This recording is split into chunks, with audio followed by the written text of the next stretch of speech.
on saying please. The narrator is Alfred George Gardiner.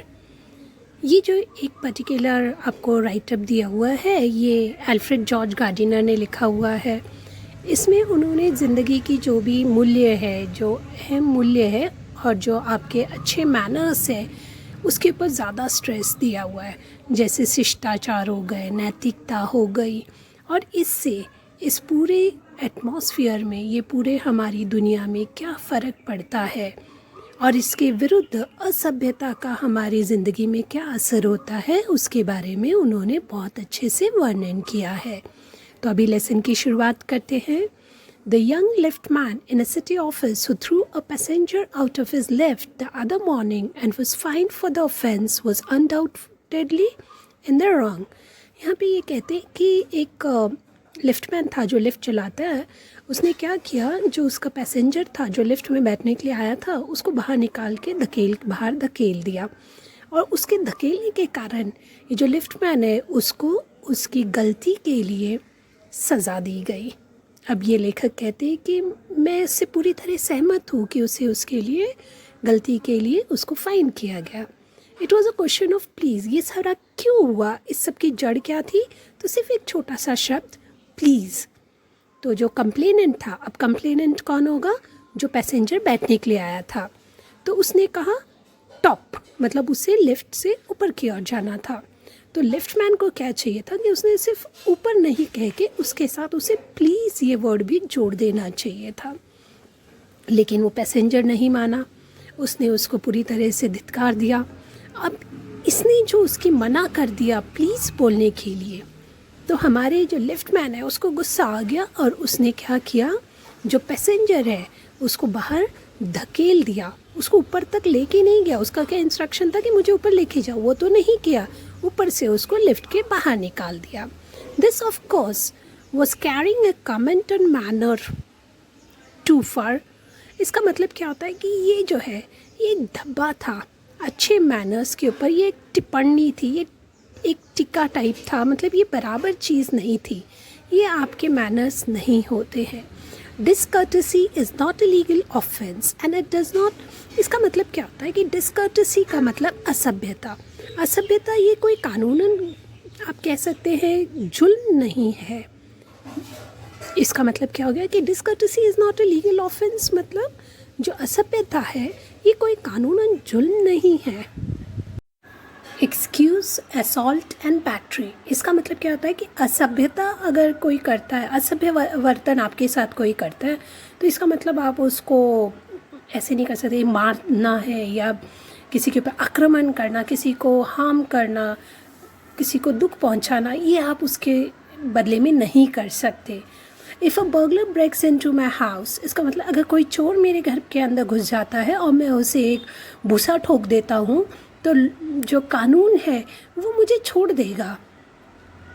And if I am physically assaulted, इसका मतलब क्या होता है कि अगर लेखक को कोई ज़बरदस्ती करता है या मारता है तो कानून ने लेखक को इतने अधिकार दिए हैं कि वो उसको क्या कहता है, जवाबी कार्रवाई कर सकता है या बदला ले सकता है थोड़ा सा मारपीट करके। ये नहीं हुआ कि उसने उसको एक थप्पड़ मार दिया और इसने उसका जान ले ली, ऐसे नहीं होना चाहिए। थोड़ा बहुत मार करने के लिए कानून जो है उनको सहूलियत दे देता है।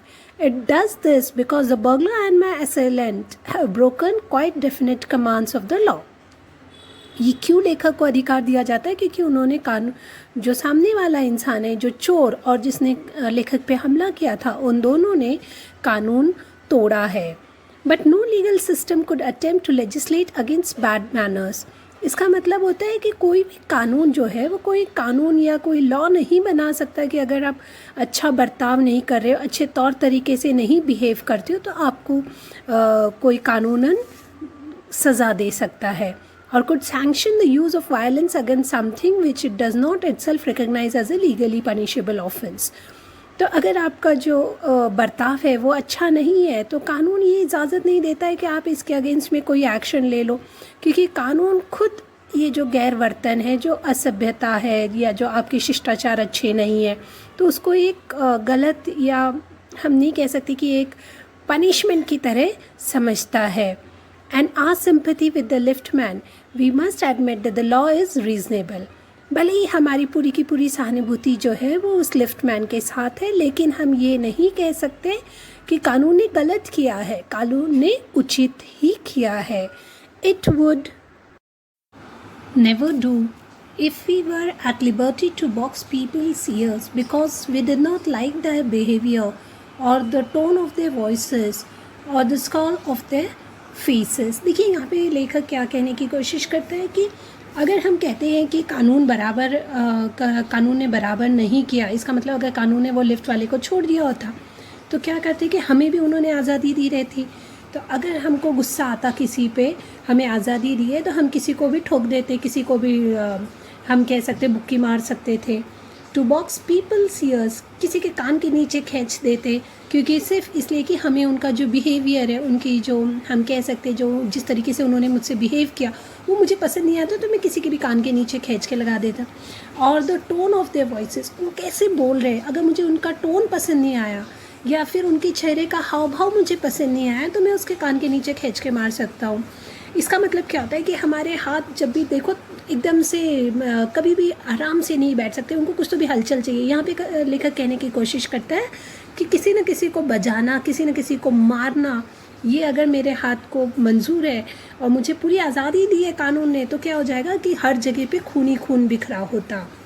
I may be as uncivil as I may please, मतलब मैं इतना असभ्य बर्ताव करता कि मेरे मन को जो आए मैं वही करूँगा, क्योंकि कानून तो है जो मुझे प्रोटेक्ट कर लेगा, मुझे संभाल के ले लेगा. मुझे तो कोई इतना संभाल लेगा कि सामने वाले को गुस्सा भी आ गया तो वो मुझे मार नहीं सकता. रिटेलिएट करना मतलब बदले में मारना, तो बदला तो लेगा नहीं, जवाबी कार्रवाई तो कोई करेगा नहीं, तो मैं मेरी मनमानी करूँगा और जिसको चाहिए उसके कान के नीचे खींच के लगा दूँगा. ठीक है, इसका मतलब क्या है कि कानून जो है वो उसने बराबर ही किया कि उसने लिफ्टमैन को सज़ा दी. यही कहने का इसका अर्थ है. आई मे बी हॉटी और बुरिश and there is no penalty to pay except the penalty of being written down as ill-mannered fellow. देखिए यहाँ पे क्या होता है कि वो कहता है कि मैं हॉटी का मतलब क्या होता है, ऐसे समझना कि खुद महान हूँ और बाकी सब तो यूँ ही है, ही है, छोटे मोटे हैं, ऐसा समझना. और बुरिश का मतलब होता है घमंडी या अकड़ू होना, असभ्य होना. तो लेखक कहता है कि मैं ऐसे हो सकता हूँ कि मैं खुद को महान समझ रहा हूँ या खुद अकड़ू हूँ, असभ्य हूँ, पर इसके लिए मुझे कोई भी पेनल्टी पे करने की ज़रूरत नहीं है. सिर्फ इतना हो जाएगा कि लोग मुझ पे एक ठप्पा लगा देंगे कि भाई ये असभ्य है, अशिष्ट इंसान है, बाकी मुझ पे कोई तो भी कार्यवाही नहीं होने वाली. The law does not compel me, मुझे कानून ये नहीं कहेगा कि आप प्लीज़ ऐसे बोलिए, या फिर आपकी आवाज़ अच्छी नहीं है, आपका टोनिंग जो है वो अच्छा नहीं है, उसको चेंज कर दो ताकि वो लोगों की संवेदना को समझ सके या लोगों को बुरा न लगे, इसके हिसाब से आप अपनी आवाज़ बदल लो. ऐसा कानून मुझे नहीं कहेगा. जैसे कानून मुझे ये नहीं कह सकता है कि मैं मेरी मुस्टैच को कैसे वैक्स करूँ या उसको कौन से कलर, मेरे बालों को कौन सा कलर करूँ, या मैं कैसे पहनूँ, कपड़े क्या पहनूँ, कोई चीज़ कैसे पहनूँ. ये सारी चीज़ जैसे कानून नहीं बताता, वैसे कानून मुझे ये नहीं बोलेगा कि आप प्लीज़ बोलो या नहीं बोलो. ये बोलने का अधिकार कानून को नहीं है. It does not recognise the laceration of our feeling as a case of compensation. देखिए यहाँ पे ये बोलते हैं कि कोई मुझे ये नहीं देखेगा कि आप ये त्याग कर दो, अपनी जो भावना है उसका त्याग कर दो. ये हो सकता है कि आपके लिए एक पेनल्टी हो जाए. कॉम्पनसेशन का मतलब होता है आप कह सकते हैं जैसे जाना, किसी चीज़ के बदले में कोई चीज़ देना उससे. तो वो कहता है कि ऐसे नहीं कह सकता कि आपने बुरी बर्ताव की है तो आप अपनी जो भावना है, जो फीलिंग्स है, उसको त्याग दो, छोड़ दो. ऐसा कोई नहीं कह सकता. There is no allowance for moral and intellectual damages in these matters. तो ये कहता है कि यहाँ पे अलाउंस नहीं है, कोई भत्ता नहीं देना पड़ता आपको कि आपकी नैतिक या भावनिक आपको कितना नुकसान हो रहा है, उसके बदले में आपको किसी को कोई चीज़ देने की ज़रूरत नहीं है. This does not mean that the damages are negligible. ये बात समझिए कि जो नैतिक और भावनिक जो नुकसान हो रहा है वो एकदम मामूली है. It is probable that the liftman was much more acutely hurt.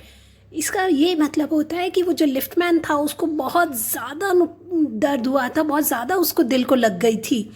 जो उसने समझा था as a slur upon his social standing. उसे ऐसे लगा कि मेरी ये जो स्थिति है, मेरा ये जो सामाजिक स्थान है, उस पर ये कलंक है.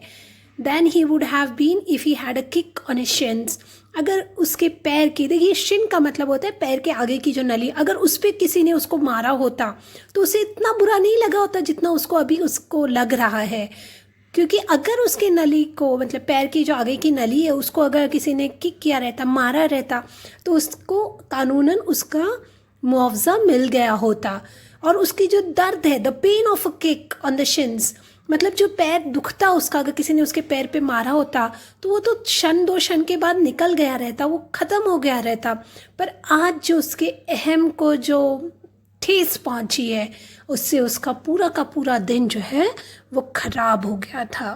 वो लिफ्टमैन ने यही सोच के उसके बाहर निकाला होगा लिफ्ट से कि ठीक है, अभी जो मेरे को जो दुख हुआ है, मुझे जो आप कह रहे बुरा लगा है, वो एक आध घंटे के बाद जब मैं घर पहुंच जाऊंगा शाम को और बीवी से बात करूंगा वगैरह, तो ये मेरी जो मानसिक संतुलन है वो वापस ठीक हो जाएगा। अभी जिस बात का मुझे बुरा लग रहा है वो शायद से तब जाके ठीक हो जाएगा। यहाँ पे वैनिटी का मतलब होता है अहम, और ब्रूडिंग का मतलब होता है सोचना। ये दो शब्द हम बताना भूल गए थे। और इक्विलिब्रियम का मतलब होता है समतोल रखना। For there are few things more catching than bad temper and bad manners. आपके बुरा स्वभाव या बुरे मैनर्स, गुस्सा, इससे भी कई सारी चीज़ें ऐसी हैं जो इससे भी बुरी हैं।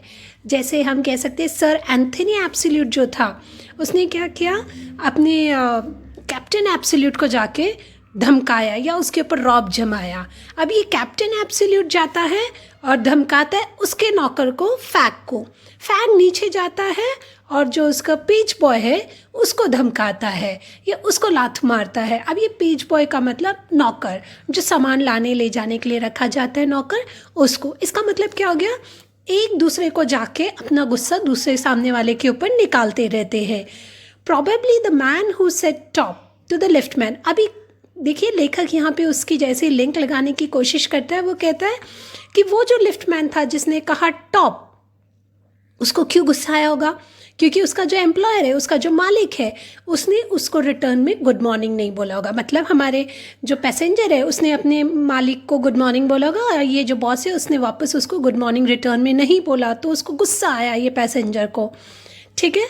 और बॉस ने क्यों गुड मॉर्निंग नहीं बोला, क्योंकि उसकी बीवी ने उसको आप कह सकते हैं आग खाया होगा। हैंडपिक्ड का मतलब होता है जोरू का गुलाम। तो उसने उसकी बीवी ने उसको तंग किया होगा नाश्ते के समय। उसकी बीवी का गुस्सा क्यों आया होगा, उसकी बीवी को गुस्सा क्यों आया होगा, क्योंकि जो खाना बनाने वाला कुक था उसने उसके साथ रूडली बिहेव किया होगा। कुक ने क्यों रूडली बिहेव किया होगा, क्योंकि जो उसके हाथ के नीचे काम करने वाली थी, जैसे हम नौकरानी कहते हैं, उसने इस कुक को बुरे मिजाज में या बदतमीज़ी से जवाब दिया होगा। इसका मतलब क्या होता है, हर एक जन अपना जो गुस्सा है वो दूसरे के ऊपर निकालते रहता है। We infect the world with a ill humours.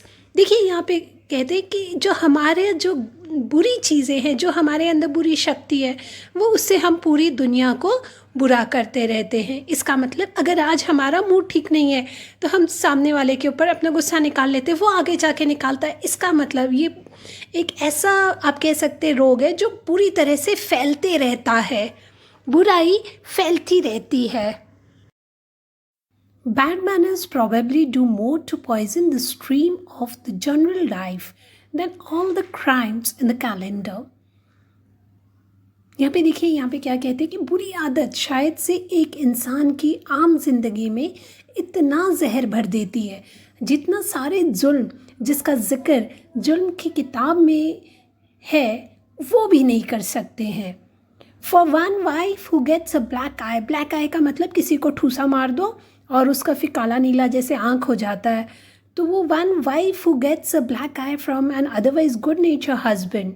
तो वो कहते हैं ये ऐसे ही हो जाता है जैसे एक इंसान है जो बहुत अच्छा है स्वभाव से, अचानक से एक दिन अपनी बीवी को मार देता है या उसको जख्म देता है या मारता है उसको। जैसे बहुत सारे लोग ऐसे हैं जो कष्ट सहन करके उदास होके अपना जीवन जीते रहते हैं। But all the same the law can not became the guardian of all private manners. लेकिन उसी समय कानून हमारा रखवाला नहीं बन सकता।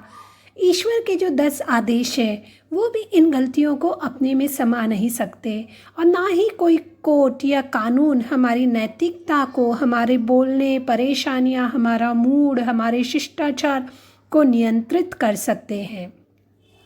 But though we are bound to endorse the verdict against the liftman, पर फिर भी हम समर्थन करते हैं। वर्डिक्ट का मतलब जो कानून जो न्याय देता है, न्याय देवता जो न्याय देती है, उसका हम समर्थन करते, भले ही वो लिफ्टमैन के अपोज में गया हो, उसके विरुद्ध गया हो। Most people will have a certain sympathy with him.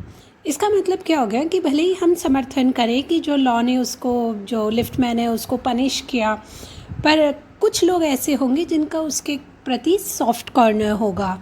While it is true that there is no law that compels us to say please, ये भी बराबर है कि ये भी बात सही है कि यहाँ पे कोई कानून नहीं है जो आपको ज़बरदस्ती प्लीज़ कहने पे मजबूर कर दे। There is a social practice much older and much more sacred than any law। पर ये कहते हैं कि यहाँ पे एक हम कहते हैं सार्वजनिक प्रैक्टिस है, रेगुलर प्रैक्टिस है जो बहुत पुरानी है, बहुत ही पवित्र है, जो हम आज भी जिसको एंजॉय करते हैं कि हाँ ये हमारी सभ्यता की निशानी है। और इसी सभ्यता की पहली रिक्वायरमेंट, पहली ज़रूरत ये है कि हम इस बात की पुष्टि करें कि हम शिष्टाचार निभाते हैं। अब ये पुष्टि कैसे करेंगे? तो please and thank you are a small change with which we pay our way as social beings.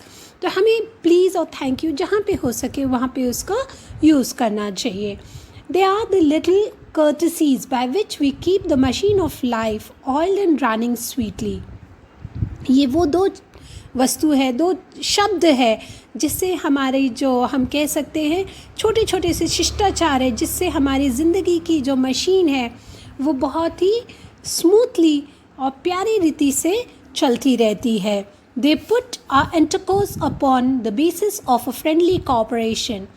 हम लोग जो बातचीत करते हैं, जो दो इंसानों के बीच में संवाद होता है, उसमें एक अच्छी फीलिंग, एक अच्छे भाव इसके द्वारा उत्पन्न होते हैं। इससे क्या हो जाता है कि लेना देना ये भी बहुत आसान हो जाता है। आप किसी से ज़बरदस्ती कोई चीज़ करवा के लो, उससे अच्छा है कि आप उससे शिष्टाचार से कोई चीज़ करके लो। यहाँ पे देख लीजिए, यहाँ पे अगर कोई बॉस है, सुपीरियर है, वो ज़बरदस्ती किसी को बोलता है कि अबे ये करता है कि नहीं, तो उससे सामने वाले को बहुत बुरा फील होता है। लेकिन वही अगर उसने शिष्टाचार अपनाया और कहा कि प्लीज़ आप मेरा ये काम करके दोगे, तो यहाँ पे फ़र्क पड़ता है। It is a very vulgar mind that will wish to command where he can, have the service for asking, and have it with willingness and good feeling instead of resentment। इसका मतलब यहाँ पे शिष्टता नहीं है या फिर अशिष्टता ऐसे लोगों के दिमाग में होती है जो सिर्फ काम करवा के लेना चाहते हैं कि भाई अधिकार जताते कि आप मेरे लिए ये काम करो। ये नहीं कि उनसे पूछ के कि भैया आप क्या ये मेरे लिए काम कर सकते हो, ऐसे ना पूछते हो, उनसे वो काम निकलवाना चाहते हैं। जब ऐसा होता है, काम निकलवाया जाता है, तो सामने वाला गुस्से में, रिसेंटमेंट का मतलब होता है गुस्से में काम करता है, ना कि अपनेपन से या एक अच्छी भावना के साथ काम नहीं करता। वही अगर आप उससे पूछते हो, अच्छे से पूछते हो, तो वह अच्छी भावना से काम करेगा। I should like to feature in this connection my friend the polite conductor। यहाँ पे लेखक अपने मित्र को यहाँ पे बताना चाहता है या उसको फीचर करना चाहता है। फीचर मतलब प्रस्तुत करना चाहता है अपने कंडक्टर को एक सभ्य कंडक्टर की तौर पे। मतलब वो कंडक्टर को सभ्य कह रहा है। वो कहता है कि आप लोग मुझसे सहमत नहीं होंगे कि अगर मैं कंडक्टर को सभ्य कहूँ, क्योंकि आप लोगों ने अलग अलग अनुभव लिए होंगे। वैसे ही जैसे एक कंडक्टर को लगता है कि जो भी पैसेंजर है वो उसके सबसे बड़े दुश्मन है, क्योंकि ये वही दुश्मन है जो जिसको उसे फेस करना रहता है। As creatures whose chief purpose on the bus is to cheat him, and who can only be kept reasonably honest by a loud voice and an aggressive manner. But this type is rarer than it used to be। इसका मतलब क्या होता है कि वो ये सोचते हैं कि बस में जो लोग चढ़ते हैं वो उनका सिर्फ एक और एक मकसद होता है कि कंडक्टर को लूटना। कंडक्टर पैसेंजर को अपना सबसे बड़ा दुश्मन मानते हैं। जो बस में चढ़े ही ऐसे हैं इसलिए है कि वो कंडक्टर को लूट सके। और ऐसा उन्हें करने से रोकने के लिए ही कंडक्टर उन पर चिल्लाता है। पर ये बात बराबर नहीं है। ये बहुत ही मतलब आप कह सकते हैं इत्तेफाक की बात है। ये बहुत कम देखने को मिलती है।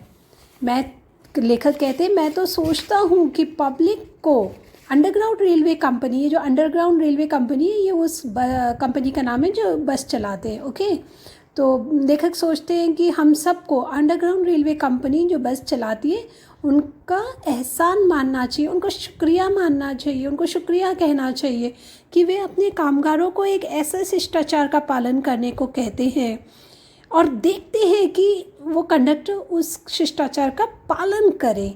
इससे क्या हो जाएगा कि जो सफ़र है वो बहुत ही सुहाना हो जाएगा और साथ ही लोगों को भी इससे बहुत ही राहत और मदद मिलेगी। उन्हें एक अच्छे भाव का एहसास होगा। हम वीडियो को यहीं पे अभी बंद कर देते हैं। हम अगली वीडियो के साथ आएंगे जिसमें इसके बचा हुआ आधा जो भाग है उसको लेके आएंगे। अभी तक आपने अगर मेरे चैनल को सब्सक्राइब नहीं किया है तो please do so, share it with your friends. Bye.